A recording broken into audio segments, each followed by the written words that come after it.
Hello there and welcome to another Wine Steward video. I am wearing my spectacles to honor these two bespectacled beauties. They happen to be our daughters, and this would be Elaine. She lives in the city. This is Mary. She lives in Larkspur. And we are talking especially today about Mary's efforts known as Bloom's End. Bloom's End is, or has been, a traveling bakery company. I'm going to lose these now. Sorry, Mary and Elaine.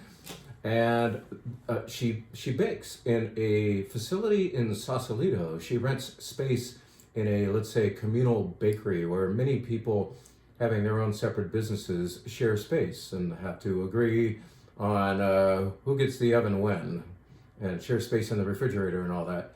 Mary's been making beautiful things for Bloom's End, her own company, on her own for a few years now. And she's been arriving at pop-ups throughout the Bay Area. She announces her appearances, especially with Instagram and with emails. You can go to bloomsend.com, I believe that's the name of the website, to learn more about her. And she just makes remarkable things. She trained at the Culinary Institute of America. She baked at Outerlands Restaurant in the Outer Sunset of San Francisco and M&H Bread and Butter in San Anselmo. So she's done all these great things and now has her own thing. And her quality is remarkable. Her innovations are delicious. She's one of those bakers who is so good at it that, yes, you can fudge with a recipe to customize it. And most of us would not try, right? Most of you have heard of Mary before. And we want you to know about her most recent endeavor. In other words, Bloom's End continues, but now it's going to start putting down permanent roots in a particular location. Not convenient for you necessarily. In other words, you would have to travel up to Petaluma to start seeing Mary on a continuing basis. But it's a nice trip. It's a beautiful situation where outside of a one-room schoolhouse on the outskirts of Petaluma, she will be planting a trailer that will be vending her wares, and she'll be making coffee and selling her beautiful croissants and whatever else she's dreamt up to bake that week. And she would like your help. In other words, she is, for the next, I think 27 days now, available on Kickstarter for your aid. You can help support this endeavor. If you've tasted her stuff before, you'd be very excited to do this. If you're just going to take it from me, take it from me. This is deserving and it's personal, and I hope you can help Mary out on Kickstarter. Build this trailer. It's already in the early stages of being built. It has to be built in one place to be a trailer and then moved to another place to get its appliances and plumbing and all that. And then finally be brought up to Petaluma, where it will be situated outside of this charming one-room schoolhouse, which is a cute little market of its own. And that will be the Bloom's End more permanent setting. On wheels, just in case, but it's going to be really cool for Mary, and she would love your help, and I would ask that you do something for our daughter, will you? If you know what she's up to, if you admire what she's done, then I think it'll be hard to resist giving a couple bucks to this situation, this new exciting development for Bloom's End. So go to bloomsend.com to see more about it. I'm sure the Kickstarter project is being announced there. I'll be providing a link in our next email being sent to you soon, and you can connect that way as well. Thanks for wondering about that, all right? And sorry, ladies, we have to move on in this project to sparkling wine. Boom. Look at that, kind of rosé, isn't it? This is 2019 Cava. Cava is often made with Parellera and Macabeo and Xarel·lo to make the white stuff. This rosé is made of Garnacha and I believe Monastrell. No, Pinot Noir. Pinot Noir is the second ingredient. Anyway, beautiful 2019 vintage Cava. You don't see that vintage thing on Cava all that often, but this is more special. It's the sparkling wine of the week on our wine bar. Come check it out. But I digress. Let me tell you about something else first. Let me tell you about this and this. And several other wines. Will they stay up there? Yes, look at that. Oh boy. Whew. That's fun. A little action, that's a little tenseness in the video. These are two beautiful red Burgundies. I'm going to show them as a pair next Wednesday night, along with 6 other pairs of wines. What I'm calling Greatness Doubled. Actually, Grace came up with the idea, or maybe we did together. But we have this wonderful event which represents great wines from all over the world, if I can talk, this Wednesday night. Get back from Labor Day weekend, take Tuesday off from drinking, and then come, but sign up now, for this event for which we do still have some seats. It is going to be wonderful in so many different ways. And what we're going to do is pairs of great wines. Every time you see a wine, you're actually going to see 2 of them next to each other in your glass, and you'll be able to compare. The themes will be usually location. Brunello di Montalcino will happen from one producer, La Racina, in the form of a 2015 and 2016 vintage. These are both 2021, I don't have my glasses on anymore, red Burgundies, so Pinot Noir from Burgundy, France, that are the exact same price. They're from, maybe 10 miles away from each other, and yet there are different winemaking philosophies being applied. So the differences will be especially how these 2 people decided to make his or her red Burgundy. That'll be fun.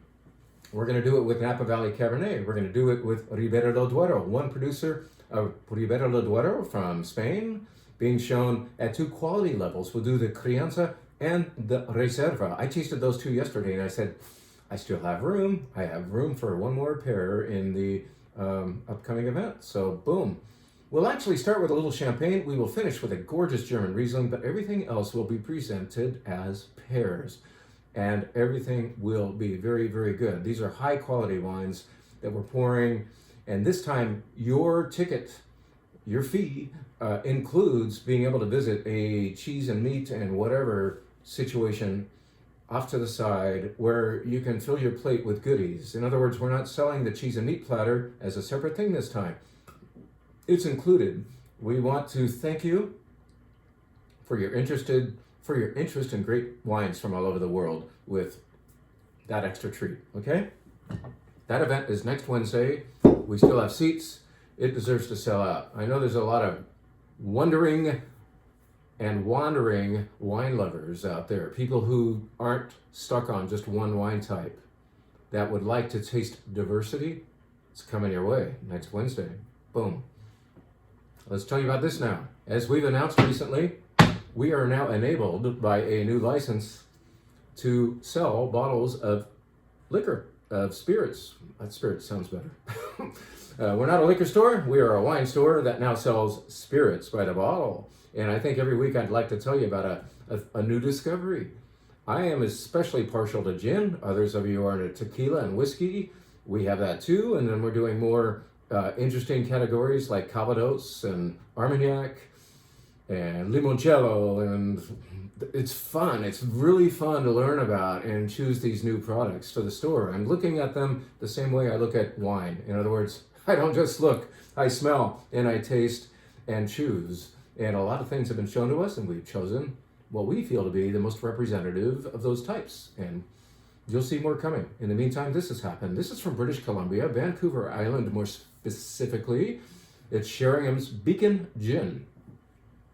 I am a lover of martinis, and normally I don't use a more floral gin in my martini. I will go with something that's a little more juniper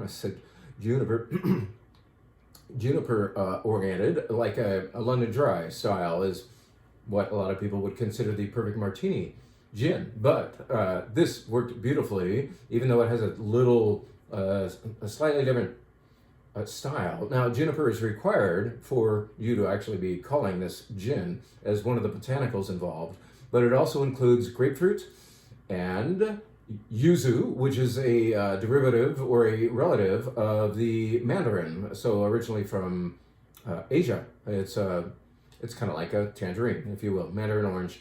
Yuzu is in there as well, and so are cherry blossoms. flower petals in there, and the florality of this gin is, I think, its main voice. It is so pretty. It smells so pretty. The juniper thing, that's way back in the background. Juniper and coriander are in there, but it's more about prettiness. It's a pretty gin. You could sip it, I think, if you're into sipping the straight stuff, or make your own fancy cocktail, or I did find that it makes a lovely, a prettier martini, gin martini. Sheringham is on the shelf, British Columbia, and that's the cool thing about our spirit selection. We are taking you all over the world and often to places that don't really grow a grape. So now we get to go to places beyond the great places in search of whiskey and gin and such. So check it out, Sheringham's. Really lovely stuff, and hey, what a beautiful bottle, huh? Look at that, cool. Okay, a little bit about the wine bar. Let's tell you about just a couple of them. I'm not going to run through them all. I already told you about the sparkling wine, but I didn't show it to you. So this Perilada. Did I say that right? Yes, Perilada Winery actually hosts a music event. One of the greatest music events in the world happens here every year, and this one called Stars from Perilada is in honor of all the stars who've contributed their beautiful art to those festivals over the years. This is once again made of Garnacha and Pinot Noir. I got it right this time. Really nice, and it's 2019 vintage. Once again, that's unique. This is Cava with soul music or something. Let's just tell you about one of the whites in the white flight. The white flight is cool, 5 different whites, but I'll just identify one of them for you. It is a Verdicchio. We haven't done a Verdicchio in our flight in a while, and in fact, we haven't done a Verdicchio in our White Wine Club in a while. So this is a prelude to the White Wine Club placement. This will happen to the White Wine Club next month in September, but I bought a little in the meantime. This is Santa Barbara. It's not from Santa Barbara. This is the name of the winery in the Marche region in Castelli di Jesi, section of the Marche, which is on the Adriatic coast, so the east side of Italy. We're not on the west side where Tuscany would be. We're on the east side, the eastern side of the Apennine Mountains.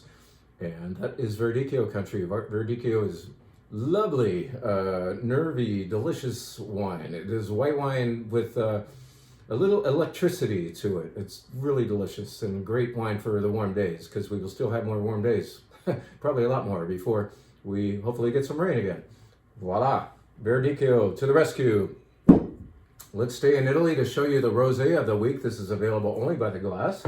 This is made by a producer called Rivera, and they are located in Puglia, Italy. And this wine comes more specifically from a very special part of Puglia, which is the heel of the boot, as you probably know, called Castel del Monte, and it's made of a grape called Bombino Nero. Bombino Nero is a red grape, but it doesn't have much color conferring stuff. So you don't see red Bombino Nero wines. You only see rosés. It's a rosé red, a rosé making red. This is juicy. It's beautiful strawberry fun. It's quite delicious. And we invite you to enjoy this rosé of the week, Bombino Nero from Puglia, Castel del Monte, Puglia. And now, drum roll please, let's just announce that tomorrow, you might not be seeing this video until the day of, because I'm creating it on a Thursday, but it might not get published and sent to you via email until Friday, given what I have coming up today. So, let's just say, tomorrow, today, whatever, we're already pouring it, so what the hell. But Friday of this week is International, they say national, I don't know why they say that. I'll call it International Chianti Day. Chianti is a location. It's not the name of a grape. It is a location. It's a wine region between Florence on the north side and Siena on the south side within Tuscany. What other great wines come from Tuscany? Brunello di Montalcino, Vino Nobile di Montepulciano, Montecucco. That's fun to say. That's, but perhaps what we're most familiar with, and I should have had the straw flask up here as a prop, because many of us like, or at least our parents would have said no to Chianti, thinking it's always a cheap wine that comes in a straw flask bottle and just not very important. Just sometimes insipid. Chianti is better than that. We're going to show you 5 reasons to support that notion. We are going to do a all red flight consisting entirely of Chianti Classico, in fact. So All of these wines are from the original district within Chianti. There are now others, Chianti Rufina, Chianti Colicinese, and so on.